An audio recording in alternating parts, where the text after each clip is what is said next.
सर्वांना हरिओम. सच्चिदानंदरूपाय विश्वोत्पत्त्यादिहेतवे तापत्रय विनाशाय श्रीकृष्णाय वयं नमः.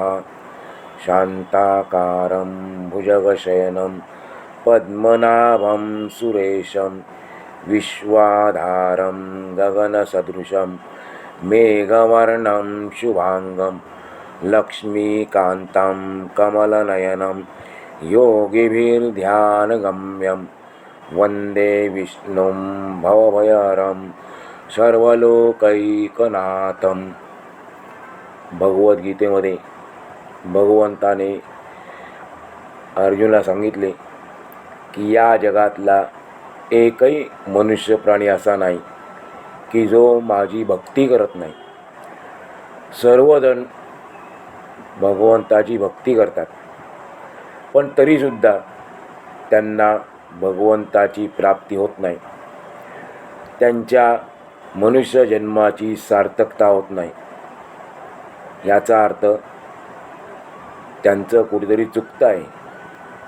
जी गुही आहे, भक्तीचं रहस्य आहे, कशी करायची ते आपल्याला माहीत नाही. आणि म्हणून देवाचाच अवतार असलेले संत महात्मे या जगात अवताराला आले आणि त्यांनी आपल्याला भक्ती कशी करायची, जी देवाला आवडेल तशी. आपण आपल्या मनाने भक्ती करतो, आपल्याला आवडेल तशी भक्ती करतो, आपल्या वेळेप्रमाणे करतो, आपल्या सवडीनुसार करतो. परंतु भक्ती देवाला आवडेल अशी करायची. आणि त्यासाठी त्यांनी आपल्याला 9 प्रकारची भक्ती सांगितली की या पद्धतीने आपल्याला भगवंतापर्यंत पोचता येते. या 9 पैकी आपण एकही जरी भक्ती केली अनन्य भावे, अंतःकरणपूर्वक तळमळून, तरी आपल्याला भगवंताची प्राप्ती होते. असं नाही की आपण 9चे 9 प्रकार केल्यानंतर मग आपल्याला भक्ती प्राप्त होईल. कोणती एक भक्ती करायची. या 9 प्रकारच्या भक्तीला म्हटलेलं आहे नवविधा भक्ती. मग ही नवविधा भक्ती कोणती आहे, कोणी केली, त्याचा आपण मागच्या भागात उल्लेख ऐकला. कोणी कोणकोणत्या प्रकारची भक्ती केली. पण ही नवविधा भक्ती काय आहे, कशी करायची, ते आपण पुन्हा एकदा ऐकूया.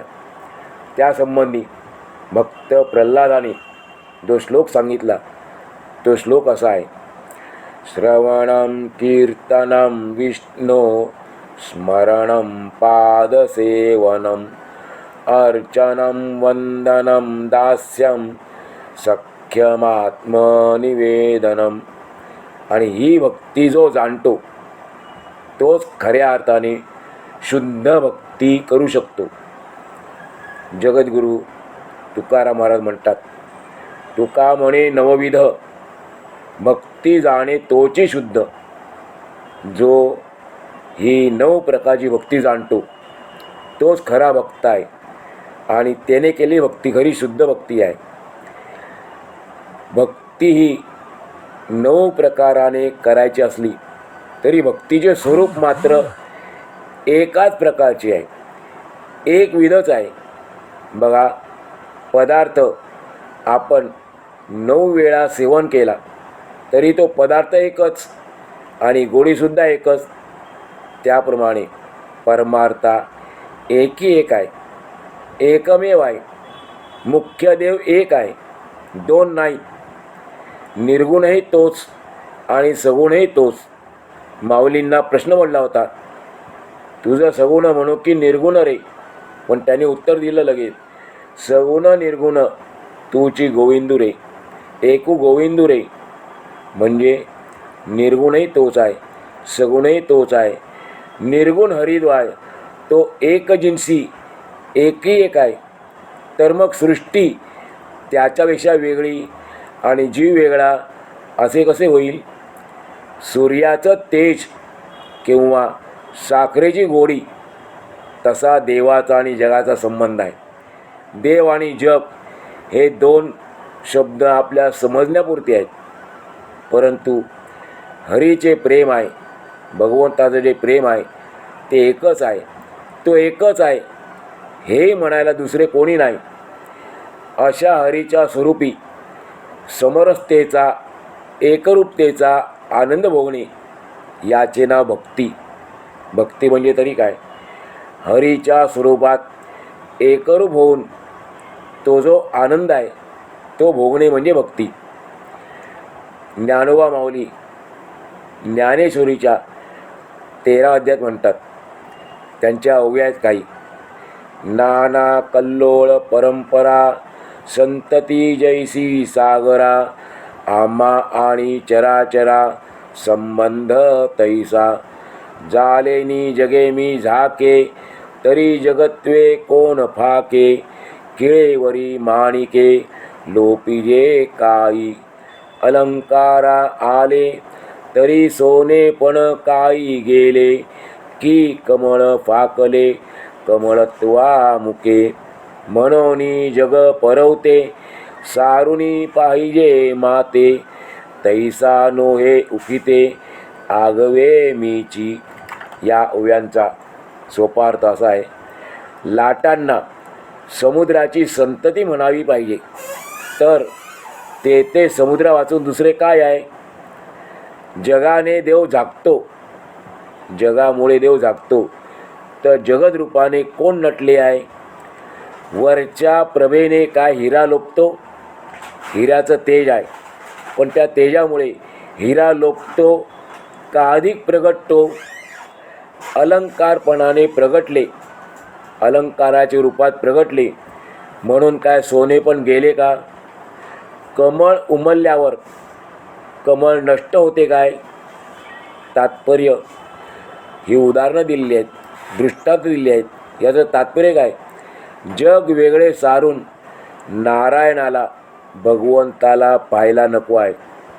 या जगाच्या रूपाने तोच नटलेला आहे. अशा देवाशी भक्तसुद्धा जैसे कनकेसी काकणे अशी जे अनन्यपणे त्याप्रमाणे अनन्यच असतो. अनन्य असतो तोच भक्त. नवविधा भक्ती मूळ भागवतात महाभक्त प्रल्हाद याच्या मुखाने प्रगट झाली आहे. आपण आत्ता जो श्लोक ऐकला तो त्या प्रल्हादच्या मुखातून आलेला आहे आणि आपल्या महाराष्ट्रीयन महापुरुषांनी, साधू संतांनी या भक्तीचा अंगीकार केलेला आहे.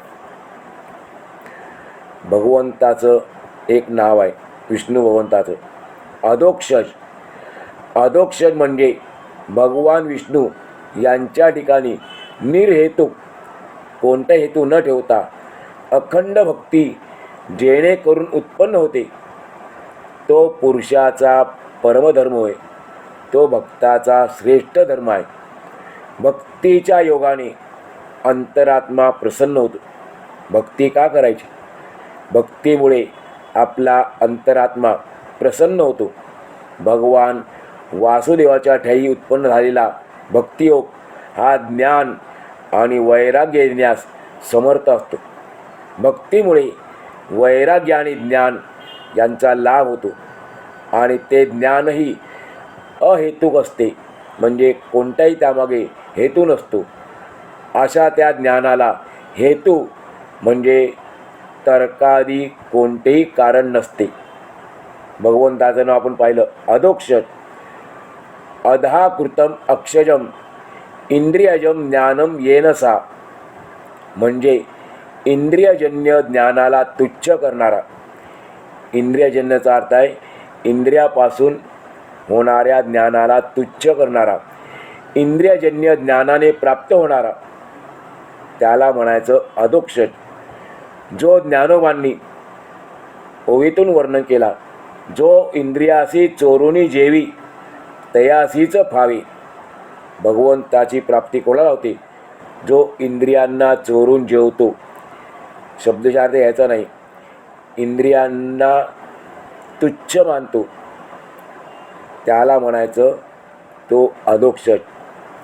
एक नाव भगवंताचं वासुदेव आपण आता ऐकलं, त्याचाही अर्थ असा आहे, वसंती भूतानी यस्मिन सा वासू.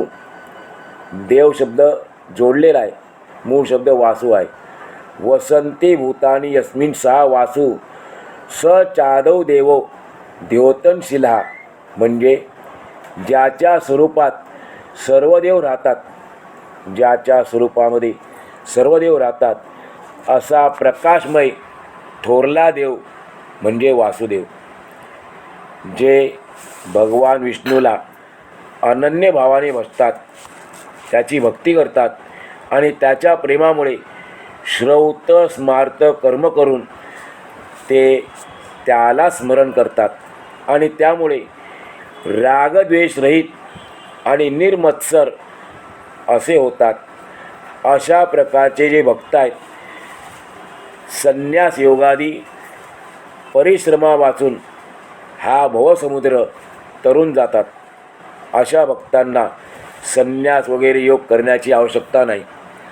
ब्रह्मज्ञान निरंतर म्हणजे मायारहित निर्मळ असे झाले आणि निष्काम कर्मयोगाशी संगत जरी झाले तरी भगवत भक्तिविरहित असेल तर ते शोभा पावत नाही. म्हणजे एखाद्याला ब्रह्मज्ञान झालेला आहे, निष्काम कर्मयोग आहे तो, पण जर त्याच्या अंतःकरणामध्ये भगवंताबद्दल भक्ती नसेल तर ते ज्ञान शोभत नाही. ब्रह्मज्ञान आणि निष्काम कर्मयोग यांना भक्तीची जोड असेल तरच त्याला शोभा आहे, एरवी नाही. भक्ती वाचून अपरोक्ष साक्षात्कार नाही हा भाव. तर मग जे कर्म अभद्र आहे, म्हणजे देहबुद्धीने आणि स्वार्थाने केलेले असेल किंवा स्वार्थमूलक नसले तरी देखील भगवंताला अर्पण करण्याच्या बुद्धीने केलेले नाही तर ते शोभा पावत नाही. एक मुनी होऊन गेले, त्यांचं नाव कपिलदेव. ते कपिलदेव आपल्या मातेला भक्तीचे रहस्य सांगताना म्हणतात, मदी हा म्हणजे मदर्थ माझ्यासाठी ज्याच्या सर्व ह्या म्हणजे चेष्टा, चेष्टा म्हणजे मराठी नाही, शब्द संस्कृत आहे, त्याचा अर्थ आहे व्यापार. माझ्यासाठी ज्याच्या सर्व व्यवहार चालतात, माझ्यासाठी ज्याचे सर्व व्यापार चालतात, असे कित्येक पुरुष माझ्या चरणसेवेत रंगल्यामुळे एकात्मता म्हणजे सायुज्यता किंवा मोक्ष याची इच्छा करत नाही. सर्वात श्रेष्ठ सायुज्य मोक्ष आहे, पण जे भगवंताच्या चरणसेवेत रंगलेले आहेत ते मोक्षाची इच्छा करीत नाहीत. असे माझे भक्त मेळ्यामेळ्यांनी एकत्र जमून माझ्या गुणानुवादातच दंग होतात, माझ्या कीर्तनात रंगून जातात. माझी पौरुषे म्हणजे गुण पराक्रम गाण्यापासून भक्तांना काय लाभ होतो म्हणून जर विचारशील तर सांगतो की भगवंताच्या दर्शनाचा आनंद मुक्तीमध्ये सुद्धा नाही. ते माझे दिव्य परम सुंदर रूप, माझे प्रसन्न मुखकमल आणि माझे कमल नेत्र पाहून आनंद विभोर होतात आणि मुखाने जे शब्द बोलतात ते मला सुख देतात. निर्गुण बोलापेक्षा सुद्धा सगुण प्रेमातच भक्त दंग होतात. मोक्ष एवढा सोपा नाही, दुर्लभ आहे, पण खऱ्या भक्तासाठी तो आवश्यक नाही. म्हणून जगद्गुरू तुकोबाराय एका अभंगातून म्हणतात, मोक्ष तुमचा देवा, मोक्ष तुमचा देवा, दुर्लभतो तुम्ही ठेवा, दुर्लभतो तुम्ही ठेवा. मज भक्तीची आवडी, मज भक्तीची आवडी, नाही अंतरी ते गोडी, नाही अंतरी ते गोडी. हे देवा, तुमचा मोक्ष दुर्लभ असेल तरी पण तो तुमच्याजवळ ठेवा, कारण मला तुमच्या भक्तीमध्ये रस आहे, मला तुमच्या भक्तीची आवड आहे, मला मोक्ष नको. स्कंद पुराणात म्हटलेलं आहे, तर कर्म हरितोषं यत् सा विद्या तन्मतिर्यया हरिर्देहवृत्तामात्मा स्वयं प्रकृतिरीश्वरा. म्हणजे कर्म तेच की जे नारायणाला भगवंताला संतोष देते.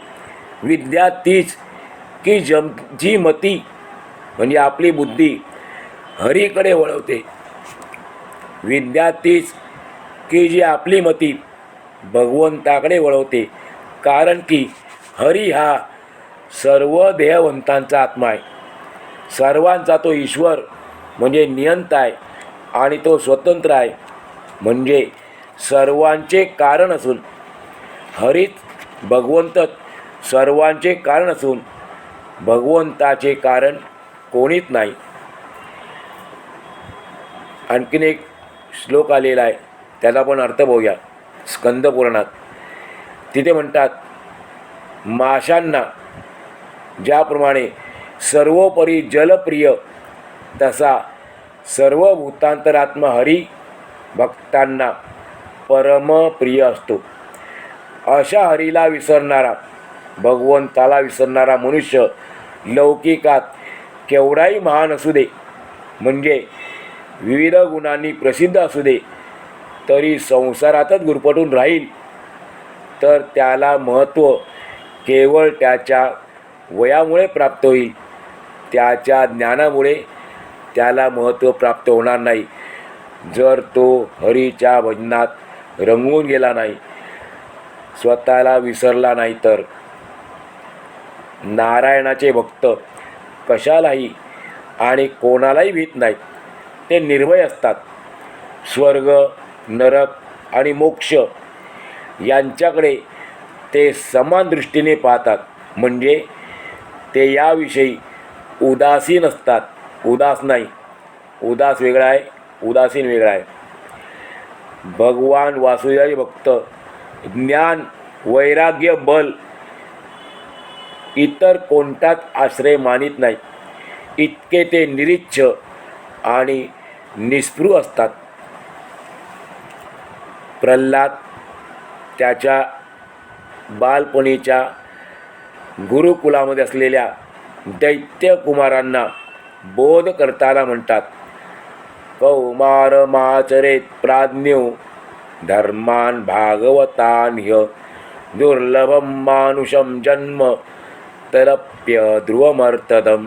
म्हणजे हे कुमार हो, सुज्ञ माणसाने बालपणीत या भागवत धर्माचे अर्थात भक्ती मार्गाचे आचरण केले पाहिजे. कारण मनुष्य जन्म दुर्लभ आहे आणि तोही नश्वर, नाश पावणाराच असला तरी पण तो उत्तम फल देणार आहे.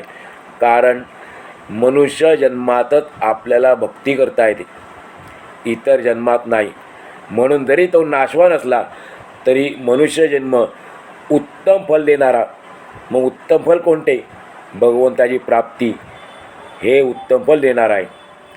द्रव्य, स्त्री, पशु, पुत्र इत्यादी, गृह, शेतीवाडी, धनकोश इत्यादी सर्व अर्थ आणि काम क्षणभंगूर आहेत. आणि हे बलवान असले तरी मनुष्याचे काय प्रिय करू शकणार आहेत? प्रल्हाद सांगतात. तात्पर्य, विषय सुखाच्या नादी लागून भगवंताला विसरणे हे निष्फळ आणि अनर्थाला कारणीभूत आहे. हे असुरपुत्र हो, द्विजत्व म्हणजे ब्राह्मणत्व, देवत्व आणि ऋषित्व हे भगवंताच्या प्रेमसंपादनाला पुरेसे होत नाही.